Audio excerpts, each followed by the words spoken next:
Hey guys, I'm Dani Castellano, and this is Diet Culture. Nick is here with me today for the start of a series of what I'm calling Why Diet Culture is Spooky, because it is spooky season. And today's episode, we talk just a little bit about why diet culture is so frightening and some of the deeper roots behind why it's terrifying.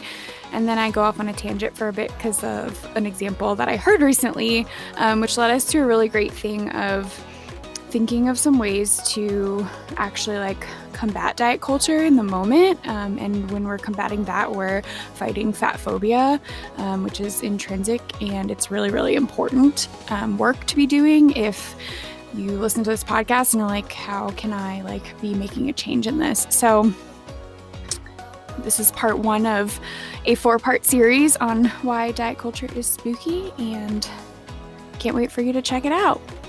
Hey, Nick. Hey, Dan. How's it going? Good. How are you today? I'm doing well. I was traveling for work all week, and I'm not this week, so I'm very happy.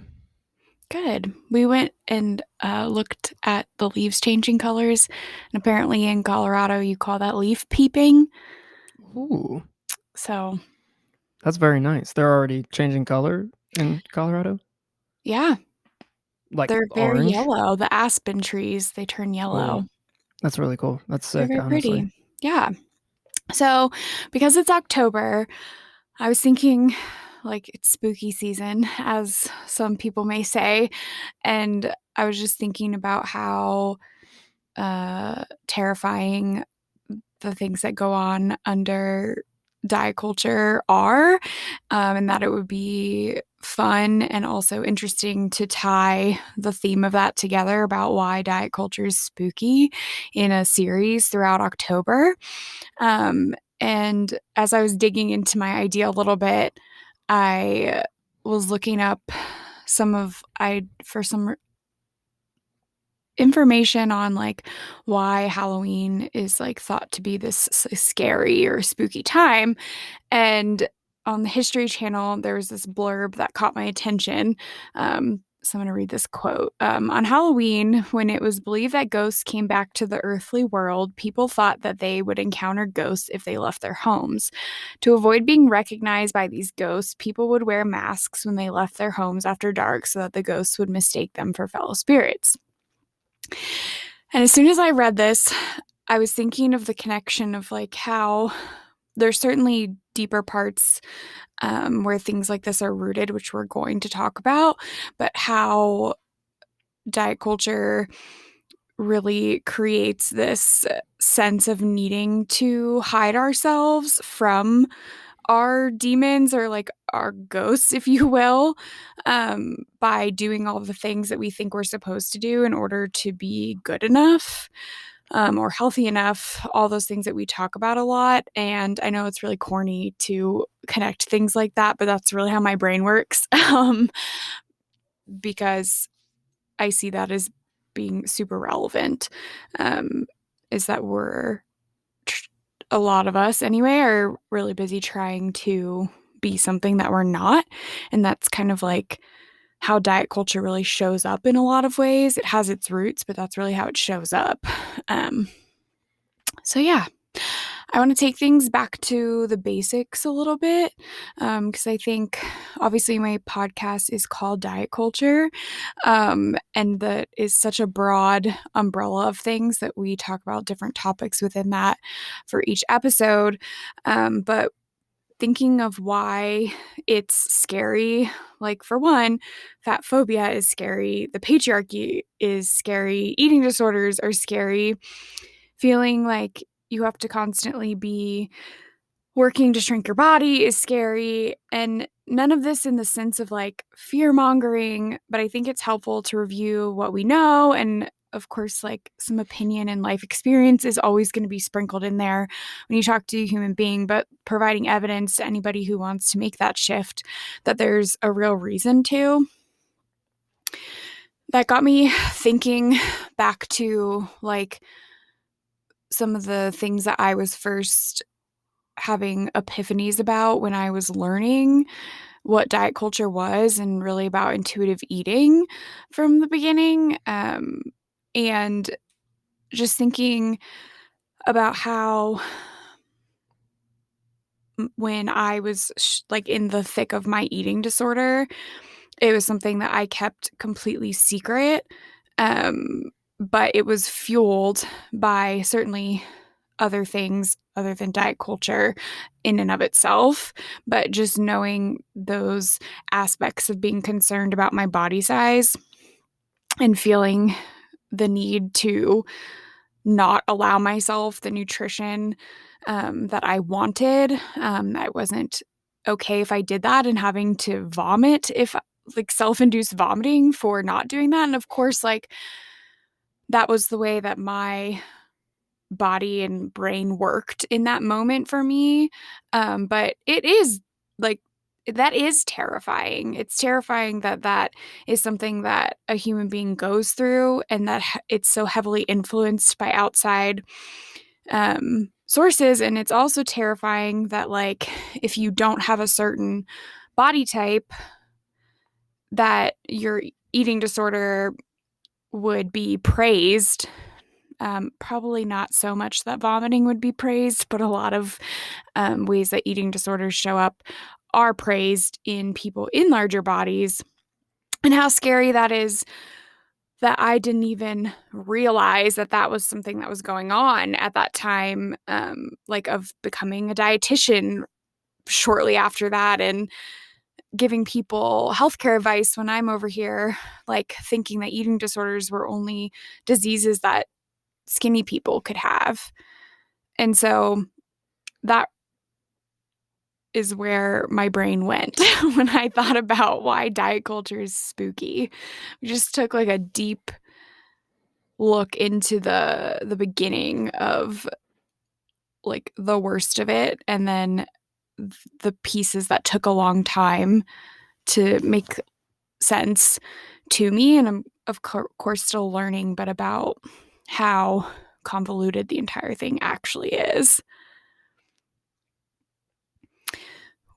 When you think, because I know you have shared a little bit about your personal experience with this thing as well, but what comes to your mind at first when you think about like why this concept is frightening and like why it's important to have conversations about it and awareness about it? Like, what's the first thing that comes to you? So, I wanted to first. I just uh, wanted to. You said real quick a couple seconds back that it's not the means of attaining a. You said the vomiting wasn't necessarily like the people aren't like yay that when they think about skinny bodies Mhm. and stuff. And I just want to say like I feel like there was a period in time. I feel like it's slowing down, but there was a period of time, at least in like pop culture, where like stuff like that was very openly praised. And so Oh, like celebrities with yeah, and bulimia even being like praised? hip hop, like there were a lot of male like Mhm. hip hop artists that would be Okay. like praising that action and stuff like that. And I feel like so uh, just extra spooky Yeah. that it goes that deep. But so back to the question you just asked me.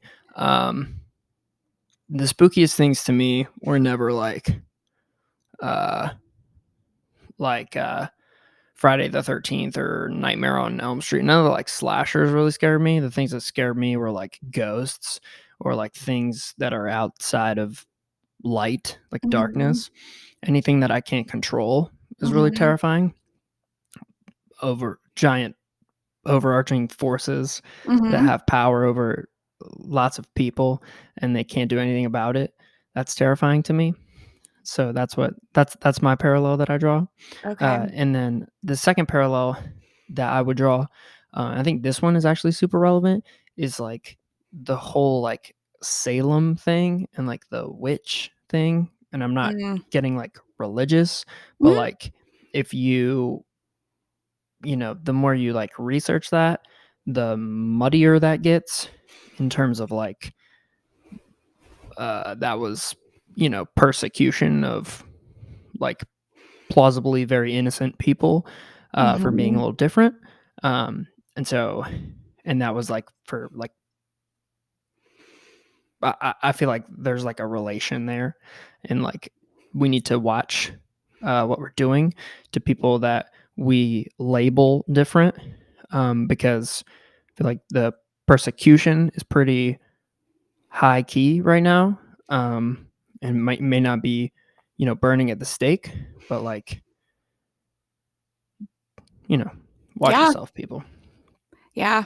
I mean, I think the way that we were just talking about this a little bit in episode 17, but the way that we think about and talk about people who our society has labeled as being quote unquote overweight or obese, um, especially when that's coupled with someone being not white, um, that is super harmful.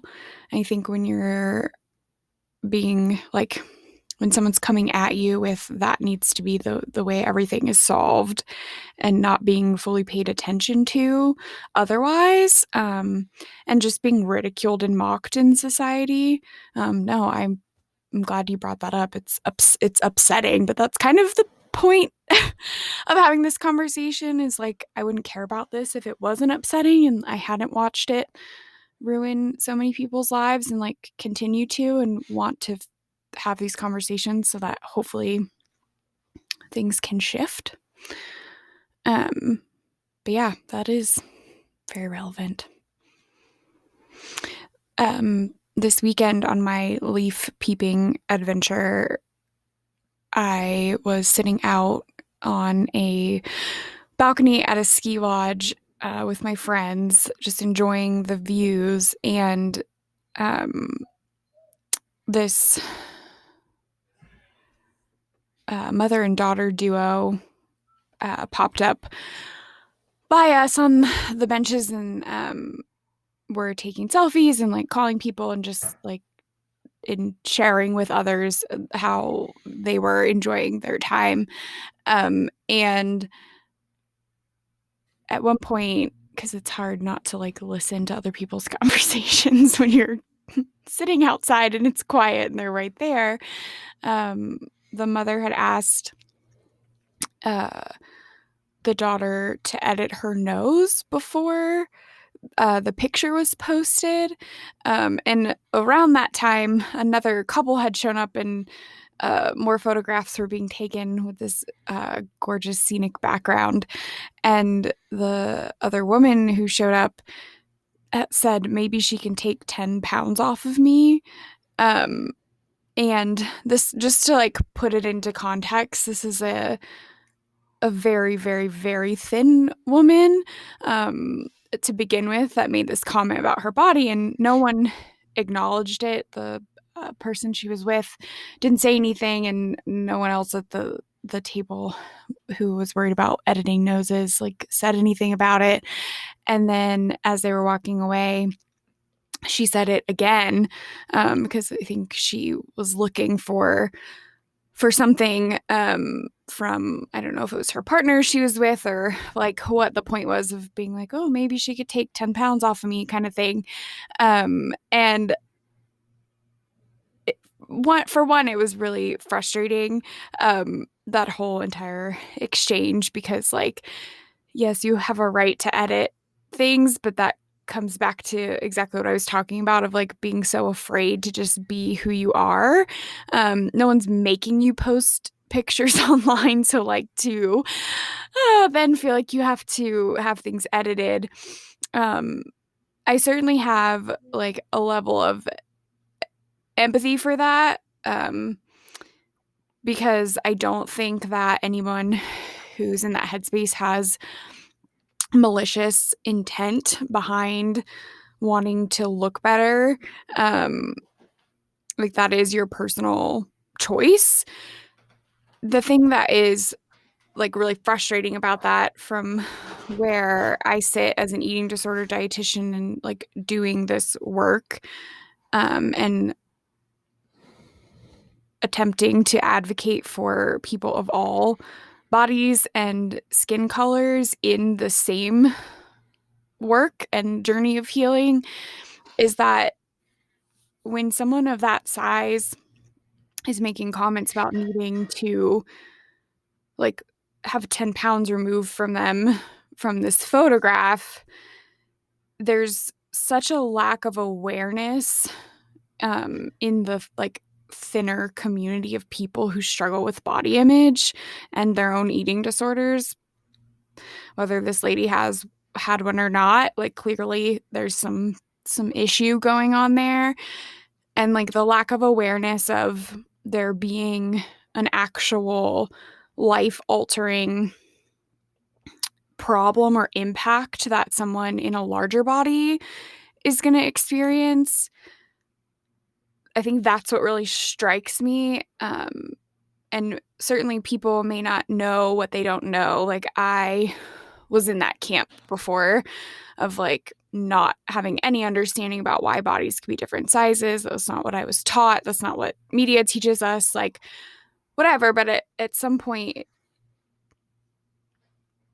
I learned differently as a healthcare provider, and it just really is frightening to me to see someone who's much, much older than me, like stuck in that same place, because that's like what happens if we don't unlearn things. And then, like, just thinking about, you know, anyone else around that hears something like that. And again, this is where I feel like this is like very touchy because it's technically no one's responsibility to care for anyone else or like what someone else perceives. But I do, like, as myself, feel desire to like be the best human being I can be. And because I know that I do impact other people just as a human being who exists, um, that is concerning because someone in a larger body hearing someone who I will venture to say is thin enough that they probably medically couldn't lose 10 pounds and be well say something like that. Just what is that perpetuating? Um, and that fat phobia is just so loud.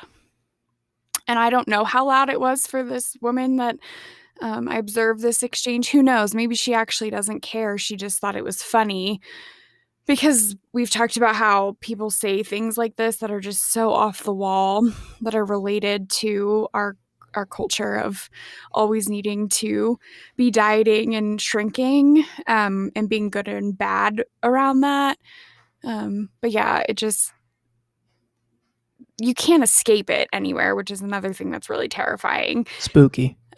Yes, spooky. Because I everywhere I go, I'm hearing things, and sometimes they're really pointed and dramatic, like this example, and sometimes it's something very, very, very subtle that I'm gonna probably overanalyze and look into deeper just because I like do that kind of thing for a living. Um, but yeah, that that example is that's like one of many, many things that I just find. I don't feel sorry for that person. Like, I don't know them. I don't know their story. I don't think that's my place to feel sorry for them. But it is deeply upsetting, that whole exchange. Yeah, yeah. I want to start. I want to say, like, I do feel like I do. Anybody like with internalized fat phobia to a point where they're like casting upon themselves, where it's a gauge, it's a meter, it's Yeah. something to be completed. Like, I do feel sorry for that person. Um, that's it's you know what I'm saying.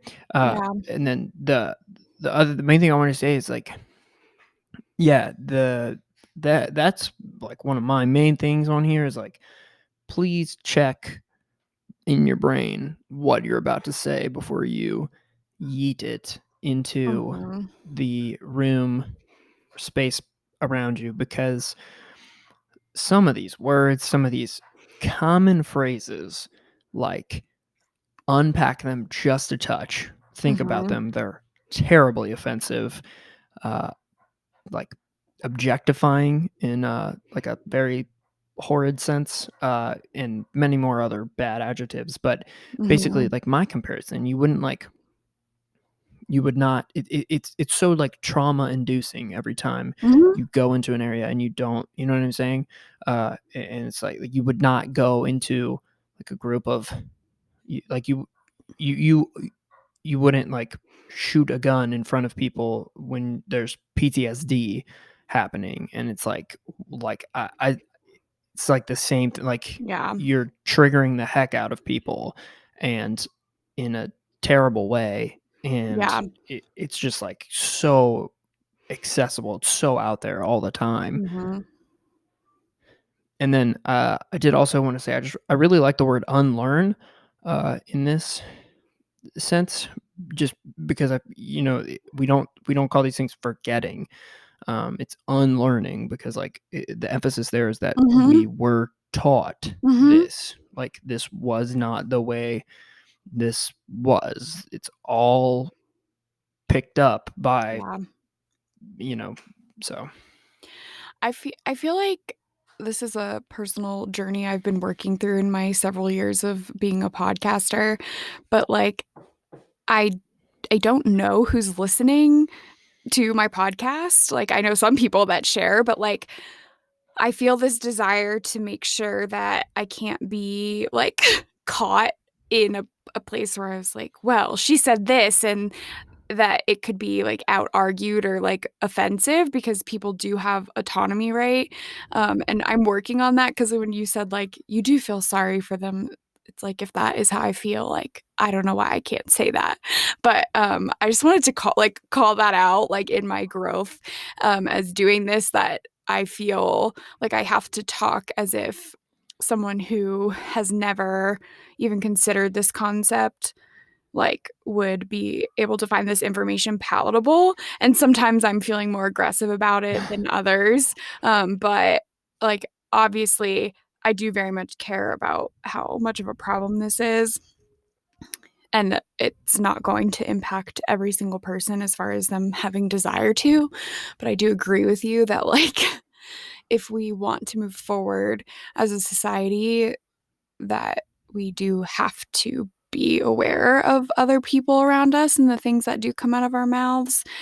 And it also matters, like, how we talk about ourselves, um, and how we continue to perpetuate cycles like that, because what I can see as being something that would happen in this situation, like, the tendency to be like, "Oh, you look fine," and, like, offering some type of validation, and I've still gotten stuck in that trap at times. I really, really try hard not to, but, there's been instances even in recent times where I felt the need to, like, validate someone else because it feels easier sometimes than actually, like, addressing or not addressing the root of that. So, like, what I see the root of that being is that this person feels unworthy for being the weight that they are in some capacity, whatever that means to them. And so, like, when you say you look fine, it reinforces the concept that how this person looks on the outside actually matters. And that's where I think things get really tricky because it's like, okay if you care about that, but also, does it actually matter? Like, probably not, because that's not who we are as human beings, is like who we are outside. Like, there's so much more to us, and our worth doesn't change. I guess unless you're in a career of modeling or something like that, then I guess it technically could because we have a culture that has things like that. Um, but yeah, I just wanted to follow up on that piece. So, like a learning thing with that, um, I think if that was someone making a comment like that, that you were going to engage in, some things that could be helpful are, like, completely and abruptly changing the subject of, like, that background that you just took a photo in front of is absolutely gorgeous. Like, can you believe we're out here and, like, this is what the world can look like, kind of thing. Like just like abruptly changing it, or something along the lines of, why do we feel the need to edit our photos like that before posting them? Like if you were interested in like in actually engaging, like probing into it a little bit more of like, why would that be something? And then, you have to be prepared that who knows what kind of answer you might get from that. And like if you want to dig into that, but just a couple of small things there of like not validating, because that's not actually helpful at all to like the broader scope of the issue, but also when someone's seeking, I think sometimes this is like a therapeutic thing, but sometimes when someone's seeking validation, it is appropriate to give it to them. But if it's someone that like has that chronic pattern, like it may or may not be helpful anymore to continue giving them like the answer that they're looking for. So just a couple of like thoughts on ways to approach a situation like that if you are actually involved. Like I, as a stranger, would not have engaged in that with this woman. Like that was none of my business. But if this was a friend of mine, that could have been something that I would have done, potentially. Yeah. This is comically intertwined with what we just talked about like the feeling sorry for the victim or identifying them as the bad guy, Mm-hmm. right? It's a little bit of that too. Or it's this is the extension of that. And this to me is I it depends on where you are at. Obviously, I think like if this is a traumatic topic for you, Right. uh just try and divert the subject, try and get out of there safe. Um, that's how I typically feel about it. But if you are someone with like if you're an avid listener of this podcast and you really believe in demolishing internalized fat phobia, then yeah, you gotta throw it in there as much as you Mm-hmm. can. You gotta fight Mm-hmm. back a little bit, I think. Because I've told you, it's like I'm there. I'm there all the time. It's just like I was working on a video shoot the other day, and a woman made a remark that was just rancid fatphobia, and I was like, no, like that's what I said. Yeah. And I need to arm myself with better uh, statements because, like you're saying, there are appropriate levels of severity Mm-hmm. to approach it with, and they depend on anything from. I mean, they depend on literally everything right now with where we are in demolishing internalized fat phobia. Mm-hmm. There's so many factors, especially in a group setting. It's Mm-hmm. like pop a quip in there. That's like my best, like quick shove it in there quick, and then because Mm-hmm. it's a group setting, people like to feel comfortable as a group. So if you kill the vibe, they're gonna accept that and move on.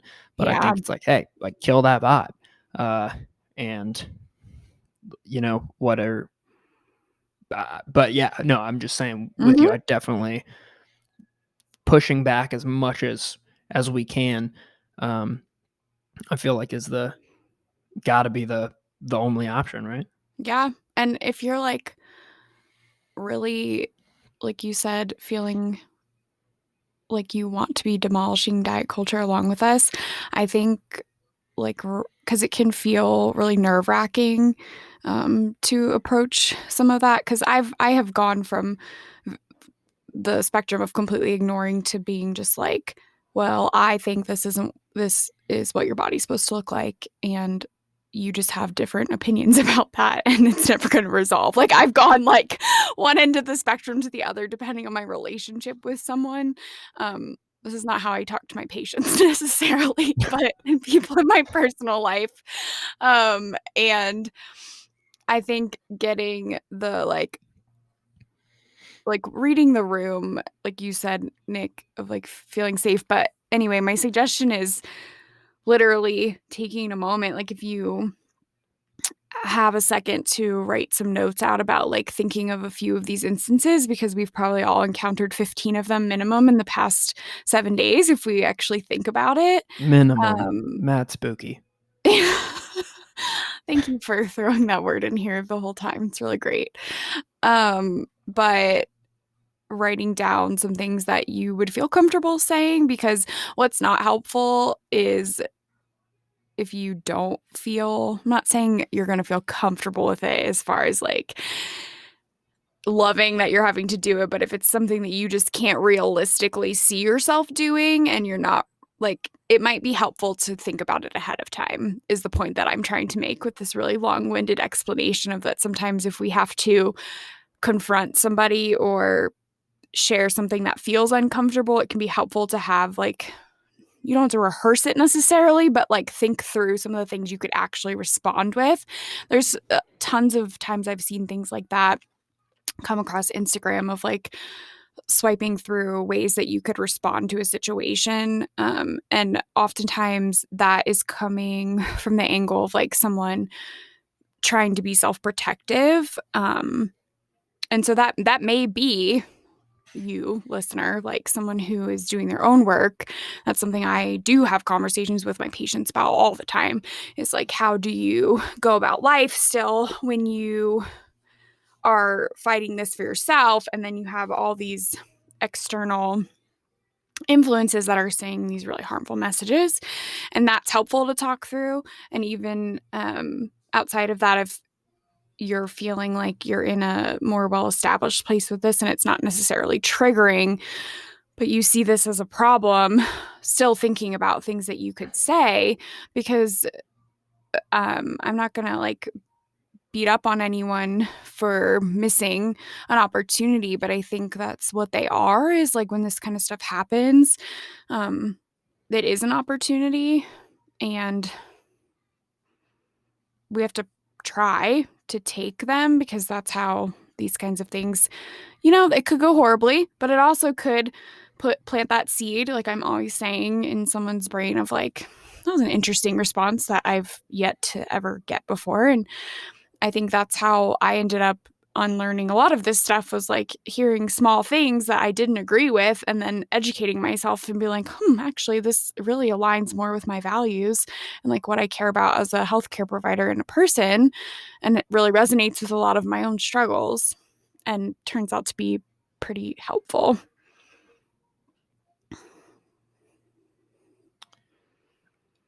I agree. Yeah. And the thing I was gonna say is that like it's I there are a lot of people. What's the term? Like, is it sociologists or philosophers or people like that, who Mm. the common belief is that the oppressing by the oppressor Hmm. cannot stop until the oppressor decides to stop that. Yeah. And there are, it's very, so like you have to find ways to stop that Yeah. from the top down. Yeah. And it's ironically also from the bottom up, because Yeah. they've gotten you singing their songs too now. Right. Um, And I Not think, to sound like an absolute like conspiracy theorist there, but like yeah, I mean, it's that's hard to talk about like the patriarchy and fat phobia and diet culture without sounding like a conspiracy theorist, because it goes so against the grain of what the norm is in most of our society. But I think like two of the people that you're talking about, like that are oppressing in this situation, like healthcare providers, because that's someone that we actually go to um, if we have access to get help. And if they're not unlearning the fat phobia or even aware of like the fact that so many healthcare providers aren't even aware of what health at every size means, like that is very concerning. And oftentimes that's somebody educating their provider about something that's being said that's harmful or incorrect.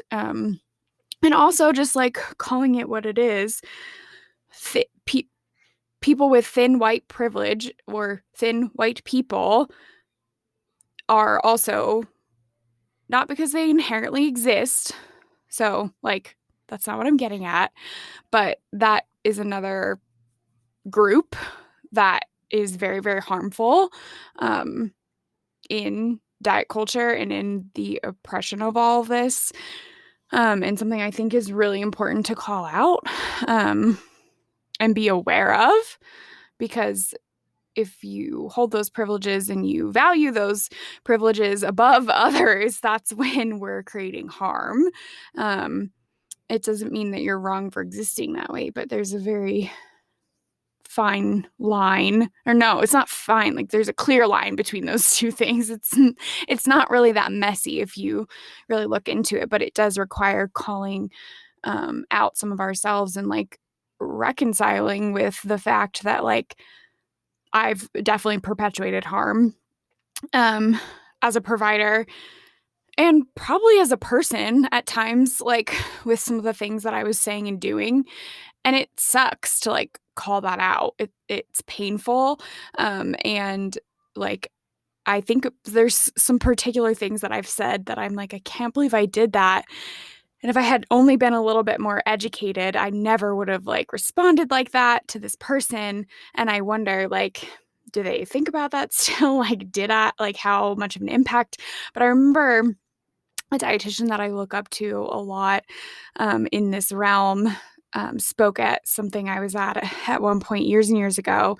And she shared an example of something she had done that was harmful in her practice of like not being fully educated about something in the treatment of eating disorders. And I really have, that has always stuck with me. Not that you like have to go around sharing the things that you do wrong, especially if you're seeking, again, like validation or reassurance about it, about not being a bad person, because that's like something that needs to be worked on. But just knowing that in this process, whether you're the one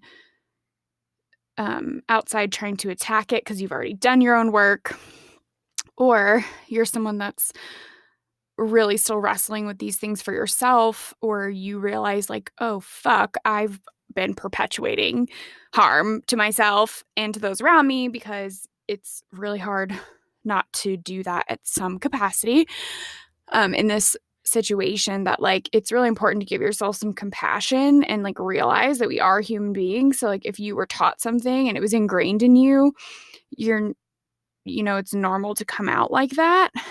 And we can take personal responsibility to change that and make sure that we're spreading that rather than perpetuating harm. And I think that applies to a lot of issues um, that are extremely problematic and harmful. But specifically, like with fat phobia, I think we need to like deal with the fact that like you are not a bad person because this has been something, but like that does need to change because if we straddle that fence too long, like you're going to end up one side or the other, or it can actually be even more harmful. Like someone who treats eating disorders but believes that people should be losing weight and does both of those services, that is an example of like that's really really really dangerous. um and so like you got to kind of pick where you're going to head with it. Yeah. You know, it, touching on your first point, yeah, it's not like the uh, to me it's like privilege fragility, Mm, you know, and that's just like we don't like sure things are uncomfortable sometimes, guys. mhm. Like that's life. Like you gotta Yeah. fight for the people who like everything's uncomfortable. Yes. Like Yeah. it's not even close. And yeah. Yeah. So for the next couple of episodes, like within this series, I want to dig into some of these topics a little bit more specifically, but those are not fully formed in my brain yet. So stay tuned for the surprise of what they will look like exactly. But that is the focus for October episodes is like why diet culture is spooky. I think another thing we should do for this series, since we started about it or we started talking about it, is both come every week with some diffusers, some defenses, for when you are a privileged individual who encounters um, fat phobia happening around you. And Mm. like you were saying, because Hmm. it's hard to fight if you don't sit there and think about how to beforehand. Yeah. No, I love that. I think that is something can certainly commit to for people to look forward to having because I personally value that kind of thing. Like I like exercises and activities that can help me to like process things and be more prepared when I'm going into it. So yeah, let's do it. Um, Awesome. what is your favorite part about spooky season? Just because. That's an interesting question. I'm trying to answer it succinctly. A pumpkin things. Just be the weather. I love Mm, seasons for the hmm. mere fact that it's the next thing Hmm. happening that isn't what was happening, and that's incredible. Um, Spooky season is fun though for me. It's an interesting one. I'm also like a film major and a person who likes movies and watching them, and I also like the from a young age. Nothing has involved my entire being more than horror and fear. Like I that's the one emotion that like cannot deny. Like it just it gets me. And so watching some of those movies and then like it's like it'll scare the pants off of me and I'll literally be like walking sideways for 2 days sometimes. But I think it's really incredible. Like I really enjoy that where you're like, oh my gosh, like it realigns your brain because you're like, I'll literally watch a movie and get so scared that I can't sleep. And then I'll have to like fight through that until the next morning. And then typically I'm fine by the next day, but there's like some enjoyment there for me to where, but just because I feel like that's one of the art forms that like I cannot deny Mm, what it does to me. So it's like that's it's fair. cool. It's like powerful. I like this time of year because I was thinking about this the other day. I always thought that I was someone who, if you asked me what my favorite season was, I would say that it was summertime. But I realized that that's a lie, and fall is and probably has always actually been my favorite season.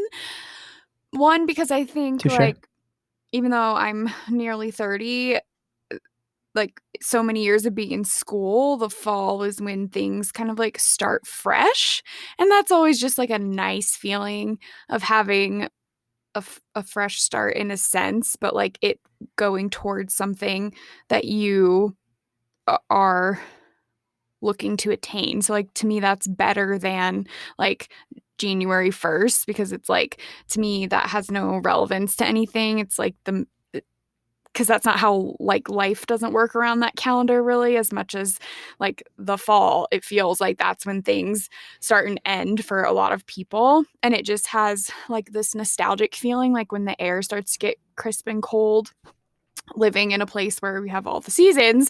It just feels really nice. And I love Halloween because I think like I love costumes. I love talking about all the costumes that I have made and that I have been because I think it is just so fun to get to like dress up and like be something or someone else for just a second, not because you're like obsessed with them and you have to turn into them or anything weird. It's just like a socially accepted thing that you can do. And it's fun. I really actually hate being scared. That's probably because I have chronic PTSD. And so like, fear is not an enjoyable feeling. Every now and then I like to watch like thrillers, and I'll watch like one scary movie here or there, just because it feels like it's something you do in that time of year, but I don't like feeling afraid. So it's funny. You have a very different interpretation of it because I avoid it at all costs. But yeah, so there's that. I just want to also talk a little bit about spooky season because I like it. No, that's great. Yeah, no, like Halloween's not necessarily my favorite holiday, but like the month leading up Mm. to Halloween for me is just like it's golden. Like I love putting on a sweater that weighs like more than 10 pounds. It's just like my favorite thing in the world. And as soon as like the first day where it drops below like 60, it's there. It's like boom, just full winter clothing, and I love it so much. And yeah, no, I'm with you. Fall is incredible. I feel like that is that has to be like a really common. And I do cat like I'll revisit this in the spring, but I think I like fall more than I like the spring. Even though I like wouldn't guess that I would because of Mm. the like metaphorical coming to life and Mm. reopening and stuff. But there's something so intrinsically magnificent about the fall. Yeah, I agree. Also, whenever I talk about like enjoying the weather getting colder, I just feel like it's really important to acknowledge that like not everyone has heat that they can afford or like a roof over their head. So, um, as if you're in a location where things are getting colder and you see people that like need help and you don't want to give them like money if that's a thing because I always hear people not wanting to give people money, but you could always get some cheap things from Five Below or the Dollar Tree that can help someone to stay warm, and that would probably be helpful to them. So I know it's completely unrelated. That's just what happens to my mind because I really worry about people that are not safe when it gets really cold outside, and just something to start thinking about to like have prepared to share with others that may need it in your community. Um, but yeah, thank you guys so much for listening. And I'm excited to continue this series on why diet culture is spooky for the next few weeks leading up to All Hallows Eve. Me too. Bye, everyone. Bye. Thank you for listening. Diet Culture is co produced by myself and my brother, Nick Lewis. You can keep up with what's going on with diet culture on my Instagram page at Dietitian Dani Cast. If you prefer to watch rather than just listen, check us out on YouTube, and we always love ratings and reviews if you haven't done so already. Thank you so much for your support and can't wait to talk to you next week.